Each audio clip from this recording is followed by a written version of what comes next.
आज एकादशी के व्रत का हम बनाने जा रहे स्वीट पोटैटो, मीठा और तीखा।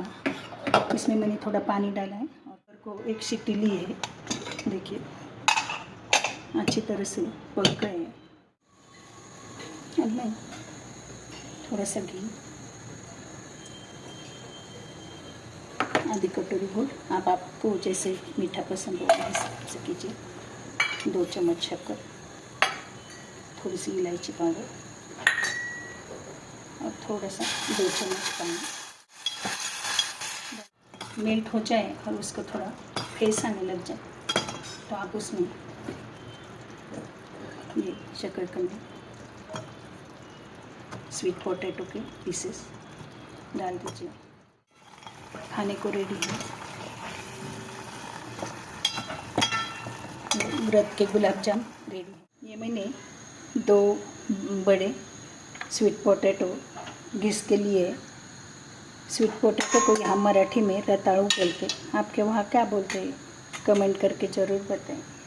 अब इसमें मैं डाल रही हूँ तेल, आप घी भी डाल सकते हो। तो ये शेंगदाने का तेल मैं डाल रही हूँ जो व्रत को चलता है। उसमें मैं डालूँगी जीरा,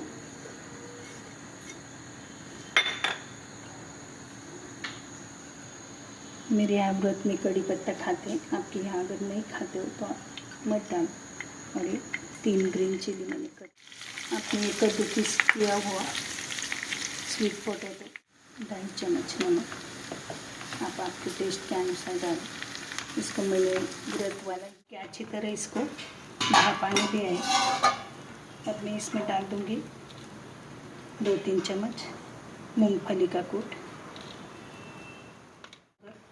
पसंद हो तो इसमें आप थोड़ा नींबू और थोड़ा शक्कर डाल सकते हो। मीठा ही होता है इसलिए शक्कर डालना नहीं डालना आपके ऊपर है।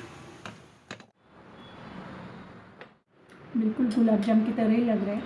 आप एकादशी को ज़रूर ट्राई करना। दोनों बहुत हेल्दी चीज़ें हैं। Thank you for watching cook with Sharmila. Please like, share, subscribe. Thank you.